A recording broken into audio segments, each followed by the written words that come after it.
घर में आग लगी हो तो बाहर जाने के दो ही उपाय, या तो बाहर आग नहीं है ऐसा दिखाई पड़े, या घर की आग जीवन घाती है ऐसा दिखाई पड़े, या तो बाहर सुख है, आनंद है, जीवन है ऐसी प्रतीति हो तो व्यक्ति घर के बाहर भागे, और या घर की पीड़ा, घर के भीतर लगी आग जलाने लगे, अनुभव में आए, जगाए तो व्यक्ति बाहर भागे।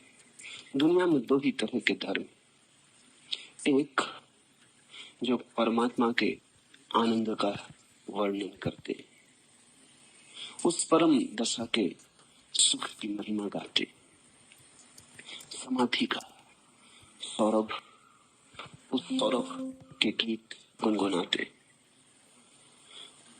और दूसरे धर्म है जो तुम्हारी जीवन दशा की अग्नि, दुख, पीड़ा, छाती में चुभे कांटों का विचार करते। महावीर का धर्म दूसरे प्रकार का धर्म, इसलिए दुख की बार बार चर्चा होगी। पतंजलि का धर्म पहले प्रकार का धर्म है, इसलिए परमात्मा के प्रसाद, समाधि के आनंद, ज्ञान के हर्षोन्माद की बार बार चर्चा होगी। लेकिन दोनों का लक्ष्य एक है कि तुम घर के बाहर आ जाओ। और यदि गौर से देखो तो महावीर की पकड़ ज्यादा वैज्ञानिक, ज्यादा तर्कयुक्त, ज्यादा व्यवहारिक है, क्योंकि जिस परमात्मा की हम चर्चा कर रहे हैं उसे देखा नहीं, चर्चा में बहुत बल हो नहीं सकता। तुम कभी घर के बाहर आए नहीं, मैं तुमसे कहता हूं घर के बाहर बड़ा प्रकाश है, क्यों अंधेरे में पड़े हो, लेकिन तुमने अंधेरे के सिवा कभी कुछ जाना नहीं।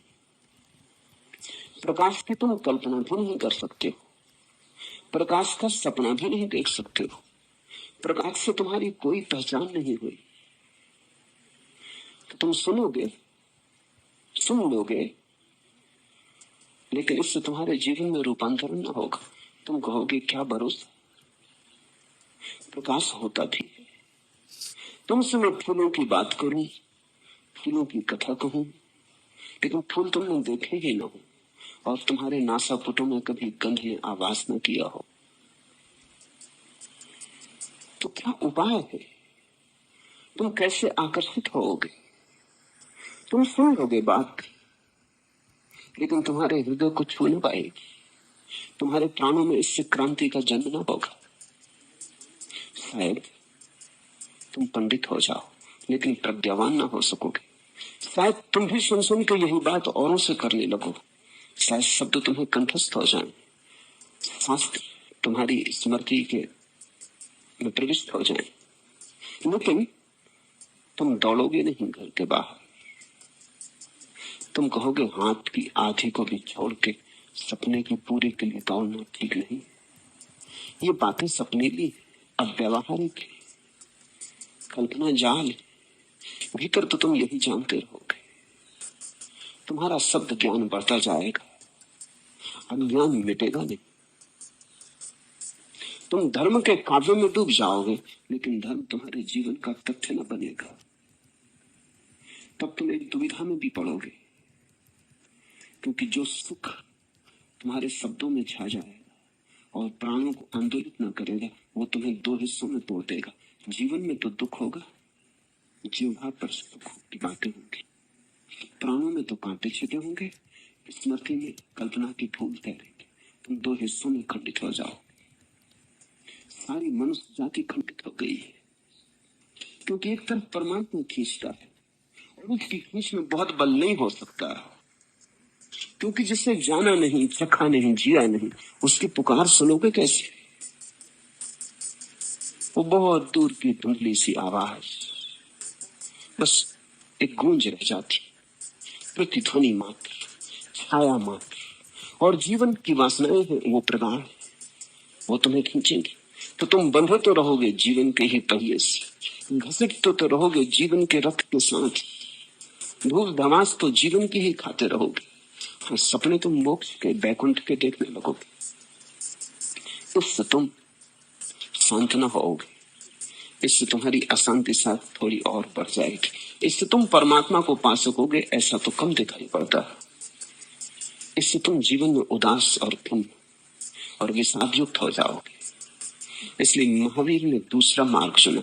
वो परमात्मा की बात ही नहीं करते, उसे अलग ही कर दिया, बात ही दे दी, हाशिए पर भी नहीं रखा।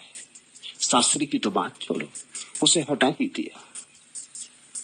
समाधि के प्रसाद गुण की बात नहीं करते, ना आनंद की बात करते।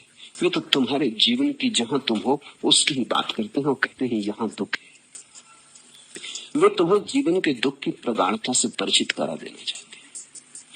वे तुम्हारे हृदय में छुपे हुए स्थूलों से तुम्हारी पहचान करा देना चाहते हैं। उनका सारा आधार तुम्हारी वस्तु स्थिति से तुम्हें परिचित करा देना। तुम्हें पता चल जाए कि घर में आग लग गई है, तुम जल रहे हो, लपटों से घिरे हो, तो महावीर मानते हैं कि तुम दौड़ के बाहर निकल जाओगे। निकलोगे बाहर तो बाहर को जानोगे। फूल भी खिले, नहीं कि फूल नहीं खिले, परमात्मा भी है, नहीं कि परमात्मा नहीं। समाधि के भी मेघ बरस रहे, अमृत की धार बह रही, सब है, लेकिन महावीर उसकी बात नहीं करते। वो तो सिर्फ तुम्हारे जीवन के दुख की बार बार पुनरुक्ति करते। तुम्हें जीवन का दुख दिखाई पड़ जाए तो तुम जीवन को छोड़ने लगोगे। उसे छोड़ने में मोक्ष उतरता है। इसलिए महावीर का मार्ग निषेध का है, नकार का है। महावीर का मार्ग चिकित्सक का है। तुम चिकित्सक के पास जाते हो तो वो स्वास्थ्य की चर्चा नहीं करता। नहीं कि स्वास्थ्य नहीं है, लेकिन बीमार से स्वास्थ्य की क्या चर्चा करनी। वो तुम्हारी बीमारी का निदान करता है, बीमारियों को उघेड़ के रखता है, एक एक बीमारी की पकड़ करता है, जांच परीक्षण करता है, डायग्नोसिस करता है। बीमारी पकड़ में आ जाती है, बीमारी समझ में आ जाती, औषधि बता देता है। स्वास्थ्य की कहीं कोई चिकित्सक बात करता है? बीमारी पकड़ में आ गई, चिकित्सा का पता चल गया, अब तुम्हारे ऊपर है। अगर तुम्हें बीमारी दिखाई पड़ती है, बीमारी की पीड़ा दिखाई पड़ती, तो औषधि तुम वर्ण करोगे, चाहे औषधि कड़वी भी क्यों न हो। बीमारी से साक्षात्कार हुआ तो औषधि तुम अंगीकार कर लोगे। औषधि बीमारी को काट देगी, जो शेष रह जाएगा बीमारी के कट जाने के बाद वो अनिर्वचनीय है, उसकी बात ही नहीं की जा सकती। वो अभिव्यक्ति के योग्य नहीं, उसकी कोई अभिव्यंजना कभी नहीं कर पाया। कहो ईश्वर तो भी कुछ पता नहीं चलता, कहो समाधि तो भी शब्द ही हाथ में आता है, कहो कैवल्य, कुछ शब्द की गूंज होती है, हृदय में कोई अनुभूति का तालमेल नहीं बैठता। लेकिन जब तुम्हारी सारी बीमारियां हट जाती, तब अचानक जो घटता है जीवंत अस्तित्वगत, वही स्वास्थ्य। स्वास्थ्य बताया नहीं जा सकता, अनुभव किया जा सकता है। तो इसलिए महावीर के वचनों में तुम्हें बार बार दुख की चर्चा मिलेगी। इससे तुम्हें थोड़ी बेचैनी भी होगी, क्योंकि तुम सुख की चर्चा सुनना चाहते हो। तुम कहते हो ये क्या दुख का राग है। इसलिए पश्चिम में जब महावीर के वचन पहली दफा पहुंचने शुरू हुए तो लोगों ने समझा दुखवादी। महावीर दुखवादी नहीं, इनसे परम सुखवादी कभी पैदा नहीं हुआ। क्या चिकित्सक तुम्हारी बीमारी की चर्चा करे, औषधि का निदान करे, तो तुम ये कहोगे कि बीमारी का पक्षपाती है? वो चर्चा ही बीमारी की इसलिए कर रहा है कि तुम उससे छूट जाओ। वो स्वास्थ्य की चर्चा नहीं कर रहा है क्योंकि चर्चा करने से कभी कोई स्वस्थ हुआ।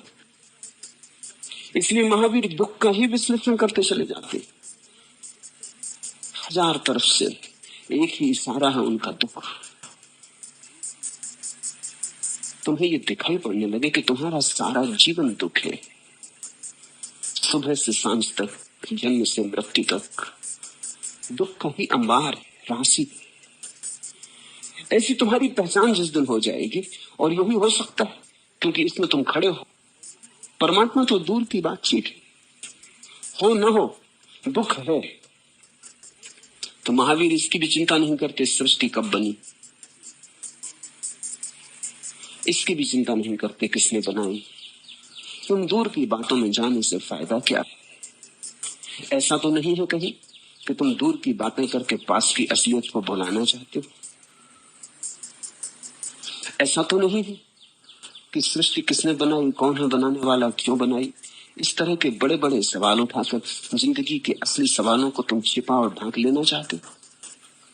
कहीं ऐसा तो नहीं है कि ये सब सांत्वना के उपाय हैं, ताकि दुख दिखाई ना पड़े, ताकि दुख चुभे ना, छिपे ना, ताकि दुख की पीड़ा ना हो?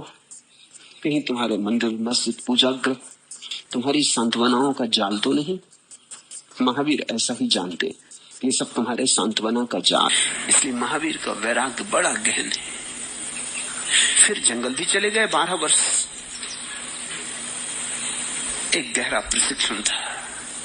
जंगल में बहुत साधा, बहुत निखारा अपने को, सब तरह से शून्य किया, शब्द गमाए, मौन में उतरे, शब्द छोड़ ही दिए, वाणी खो ही गई। तब फिर वापस लौटे, क्योंकि जंगल में पाया जा सकता है, लेकिन बांटना तो बस्ती में ही होगा। वृक्षों, पशुओं के पास पाया जा सकता है, देना तो मनुष्य को ही होगा। और जब मिलता है तो देना होगा। महावीर ने धन ही नहीं छोड़ा। एक बार छोड़ने का मजा आ जाए तो परम धन पाके भी आदमी लुटाता है। अपने राग द्वेषात्मक संकल्प ही सब दोषों के मूल हैं। जो इस प्रकार के चिंतन में उद्धत होता है तथा इंद्रिय विषय दोषों के मूल नहीं है, इस प्रकार का संकल्प करता है, उसके मन में समता उत्पन्न होती। तत्क्षण भी समता का स्वाद आ जाएगा। तुम जरा घर में बैठे बैठे ऐसे सोचो कि घर के बाहर, तुम पत्नी के पास बैठे बैठे जरा ऐसे सोचो कौन किसका है। तुम बाजार में बैठे बैठे जरा ऐसा सोचो सब सन्नाटा है। घर में भी समता आ जाती। सब काम धाम करते हुए भी भीतर तुम स्थिर होने लगते हो। भीतर बुद्धि स्थिर होने लगती, भीतर की ज्योति डगमगाना छोड़ने लगती। समता का अर्थ है अकंप चैतन्य का हो जाना, और उससे उसकी काम गुणों में होने वाली तृष्णा प्रछिन्न हो जाती। हस्ती के मत फरेब में आ जाइयो असद, आलम तमाम हल गए दामे ख्याल है। चीजों के चक्कर में बहुत मत पड़ जाना, लेकिन चीजें उलझाती नहीं, कल्पना ही उलझाती। आलम तमाम हल गए दामे ख्याल पड़ रहा है, ये तुम्हें नहीं फांसता, तुम्हारी कल्पना का जाल फांस लेता है। भाव से विरक्त मनुष्य शोक मुक्त हो जाता है। जैसे कमलनी का पत्र जल में लिप्त नहीं होता, वैसे ही वह संसार में रहकर भी अनेक दुखों की परंपरा से लिप्त नहीं होता है। महावीर संसार छोड़ने को नहीं कह रहे, ये सूत्र प्रमाण है। कहते हैं कमलनी के पत्र जैसे हो जाओ। भावे विरक्तो मनुओ विसोगो एन दुखो परंपरेण न लिप्पई भव मध्य विसंतो जलेण व पोख ऋणी पलासम। जैसे पोखर में, तालाब में खिला हुआ जल की बूंदें भी उन पर पड़ी होती, लेकिन जल स्पर्श भी नहीं कर पाता। ऐसी ही चैतन्य की एक दशा है, विराग की एक दशा है। ठीक संसार में खड़े हुए भी, ठीक गृहस्थी में रुके हुए भी कुछ छू नहीं पाता। महावीर ने 4 तीर्थ कहे, श्रावक, श्राविका, साधु, साध्वी। किसी अनजानी दुर्घटना के कारण साधु साध्वी महत्वपूर्ण हो गए, लेकिन महावीर का पहला जोर श्रावक श्राविका पर है। श्रावक का अर्थ है ऐसी सम्यक स्थिति का व्यक्ति जो सुन के ही सत्य को उपलब्ध हो। सुनना मात्र जिसे काफी नहीं, सुनने के बाद जो साधना भी करेगा, प्रयत्न की भी जरूरत रहेगी, तब मुक्त हो पाता है। श्रावक की गरिमा बड़ी महिमापूर्ण है। श्रावक का अर्थ है जिसने सत्य को सुना,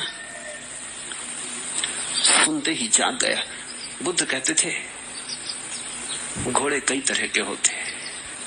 एक घोड़ा होता है कि जब तक उसको मारो पीटो ना तब तक चले ना। एक घोड़ा होता है कि मारने पीटने की धमकी दो, गाली गलौज दो, उत्ते से चल जाता है, मारने पीटने की जरूरत नहीं पड़ती। एक घोड़ा होता है गाली गलौज की भी जरूरत नहीं पड़ती। हाथ में कोड़ा हो, इतना घोड़ा देख लेता बस काफी आया भी काफी। तुम यहां मुझे सुन रहे हो, सुनने से तुम्हारे लिए पहला तीर्थ खुलता है।